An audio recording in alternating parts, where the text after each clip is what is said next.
Welcome back to Sea Glass Archaeology, everybody, and a happy new year to you all.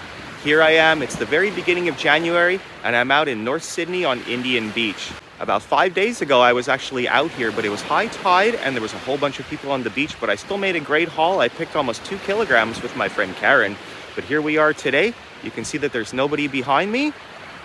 Low tide's in about an hour and a half. I'm so excited to get out there and see what we find. I'm so excited for adventure. This is exactly why I wanted to be here early and before anybody else had a chance. Take a look at this beautiful blue teardrop pendant piece. I didn't find anything like this last week. It's a great sign when you can see that there's these big pieces. Now take a look at this really cute little blue piece right over here, everybody. You can see it's got these little lines and these striations in it. And at first I thought it was maybe from a glass watering bulb. But now that I've given it a bit of an examination, I'm pretty sure this is something that you'd find on like a Tiffany style lamp.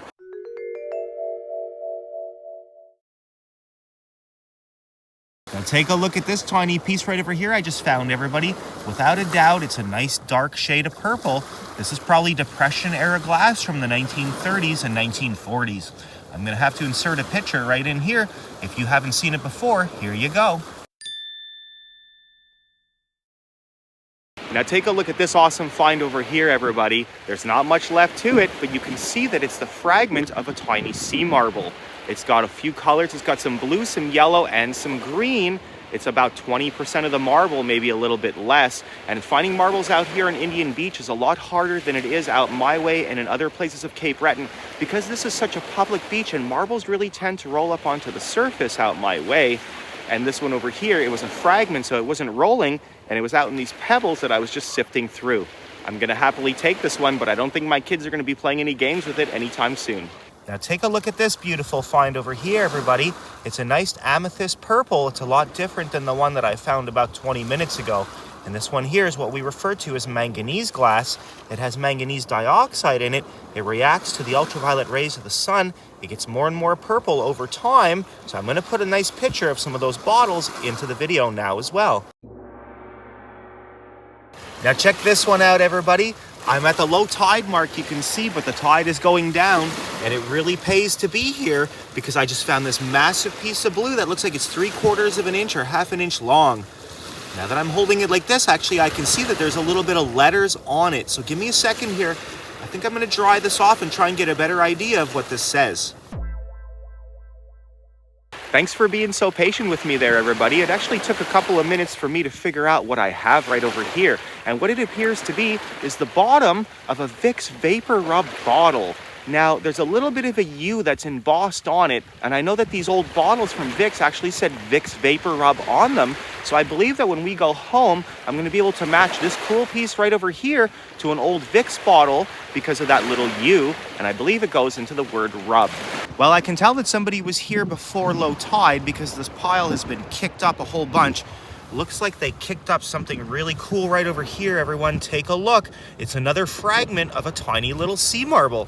It's almost got the same coloring. It's missing a little bit of the yellow of the other one. I don't know if they're gonna fit together, but this is great. If I keep going and I get some crazy glue, maybe I'm gonna make the whole marble. Setting the alarm really early this morning and heading to the beach before most people could get here has already proved to be very rewarding. While I found 4 great pounds of sea glass out here last week, I didn't find anything special to share with everybody. So I'm really glad that I've already made a few great discoveries that I get to share with you. Let's keep this going. I'm not even close to the end of the beach. Let's see what we find. Take a look, everyone. Can you see that piece of sea glass that most people missed? It's right over here. This is a nice dark piece. Let's see what kind of color it is. Now when I hold it up like this, you can see that it's a really, really dark green piece of sea glass. It's really well aged. I believe this would be the bottom of an old wine bottle that was probably made in the late 1800s. I don't think this was made in the 1900s. It's been aged for over a century, you can tell. It's a beautiful, nice shape. It's a nice little bean, and it's coming home with me. Now check out this amazing find right over here, everybody. It's not a beautiful color like the ones you're used to seeing me share, but last week when I was here, I was wondering to myself, if we were the first people on the beach, would we be finding more larger pieces? And the answer is absolutely yes. I cannot believe the size of this because people have already been here today, but they haven't been able to check the low tide mark, and this beautiful piece right over here washed up. Now take a look here, everybody. It's a tiny little speck of red, nice and bright, and I know for sure it's glass because it's got this little spot here that's sharp. I guess I called it a speck, but it's not too small compared to this little fragment right over here. That's a fraction of a millimeter, and you can see that there's a whole bunch of tiny glass all around, and that's what I'm doing now is I'm just sitting here filling my bag with tinies because that's what I need the most. So I just made my discovery of the day. Take a look, I'm at the end of the beach and I'm just digging a whole bunch of tinies. And at first I was like, is this piece amber? But you can see that it's a nice piece of red. It's over 1/2 inch long. It's gonna make a really, really nice pendant. So now that I look at this piece right over here, it looks like it has a little bit of a tinge to it. So there's a chance that this piece has cadmium in it and it's gonna fluoresce under the spectrum of a UV light. Now I don't have one on me today, but when we get home, we're gonna take a look at this under the light. This is a great little find. It's the find of the day. Take a look, everybody. Lightning just struck twice in the exact same spot. It's a beautiful, nice piece of honey amber yellow. It's really, really flat. I can imagine this actually might be from a lens. It could be from an old brake light or like a fog light as well. A little bit thick as well. This actually could be from some sort of tableware, actually, now that I'm looking at it, but it's a little too thick for that. It's a great find, and this one's about 3/4 of an inch. It's just sitting here in all these pebbles. There's just tons and tons of pebbles right behind me, and in the bigger rocks, there's some big treasures.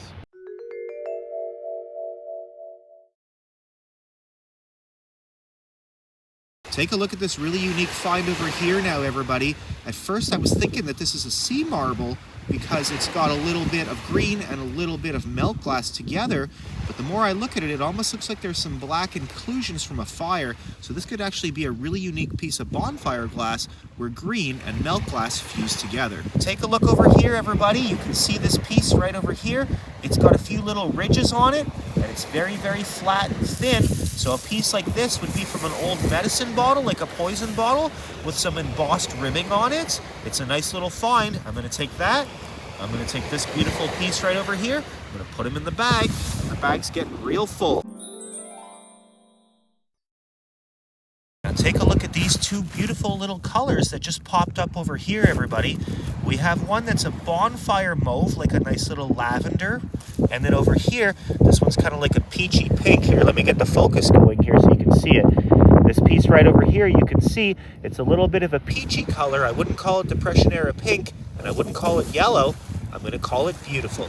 Take a look now, everybody. Without a doubt, this piece right over here is uranium glass, and this is gonna fluoresce under the spectrum of a black light.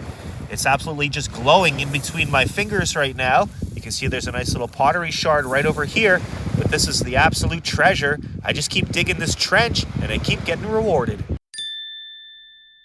I am so glad that we were able to get here early and be one of the few people to pick on the beach today. Look at this amazing find right over here.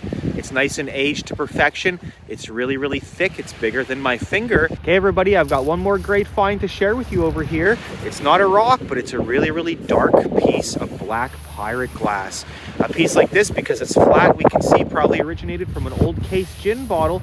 Maybe I can get a little bit of color through it if I put it on an angle. There you go. You can see that this is so much darker than that green piece that we found earlier. So a piece like this could be from earlier than the 1850s. It could even be from the 1700s. Here we are, everybody. We're back in my nice warm home, and I've got this really cool UV flashlight right over here.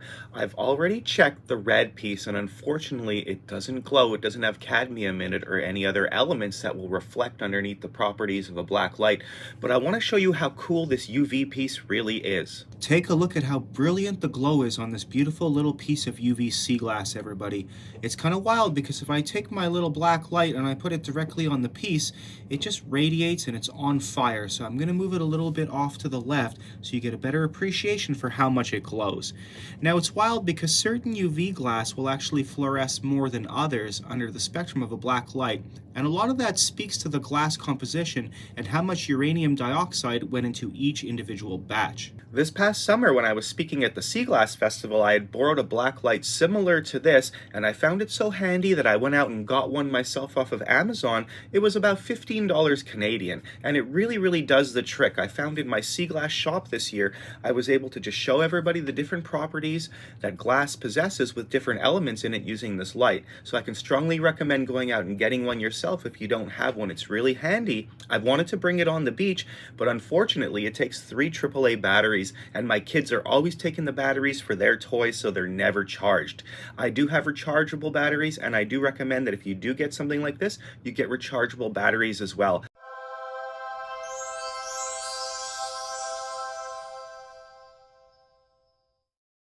In the last video, I had made a brief mention of how these Vicks bottles right over here were a little bit taller than the Noxzema bottles, and you can see it a lot more clearer when I hold them up like this.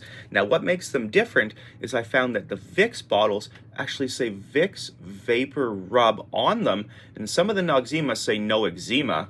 This one over here is blank. So what I'm going to do is I'm going to take this piece right over here, we're going to turn the camera around, and we're going to see how close of a match they actually are. So here's the bottom of that Vicks Vapor Rub bottle. You might hear me often in the videos call it Vapor Rub. I always pronounce the R twice. It's just the way it's been since I was a kid. So over here you can see there's a triangle, and you can see there's a 4 on each side. Now one of these 4s will refer to the glass house in which it was manufactured, and the other 4 typically refers to the year that it was manufactured. They didn't really care about the decade because it was more about warehouse and inventory. You could look at the bottom of the bottle and know what year it was made. Most bottles wouldn't be in the warehouse for 10 years. So here we have the piece, and it's really faded, but you can see there's a little bit of a U and there's a little bit of a space in between it, so we can say without a doubt that this is actually the RUB from the Vapor Rub in the bottom of the bottle. It's got a little bit of a groove, and you can actually see that the groove matches up right over here to the bottle, so we can unequivocally say without a doubt that this piece over here originates from this old Vicks bottle, and it was also in a bonfire, because you can see right over here there's a little bit of a crease. Well everyone, I've been out here for a little over 3 hours, and it's starting to get really cold, so it's going to be time to call it a day. I'm so happy that I had the opportunity to come to the beach, make some great finds, and I got to share them with you all. So thank you all so much for all of your love and your positive support. Hopefully we're back out on the beach again real soon, making some more great discoveries like we did today. Thanks for watching, everybody. Take a look, everybody. Just as I was walking off the beach, there was this one pile, and I put a big kick mark in it, and I wanted to come back and give it a few more digs, and I'm glad I did. I just found this beautiful piece right over here. It's cornflower blue. It's almost a little bit purpley. It actually might be neodymium glass, but I'm pretty sure it's cornflower. It's a nice size, and it's nicely aged, and it just goes to show you always got to go check your steps more than once, because you're probably going to miss something.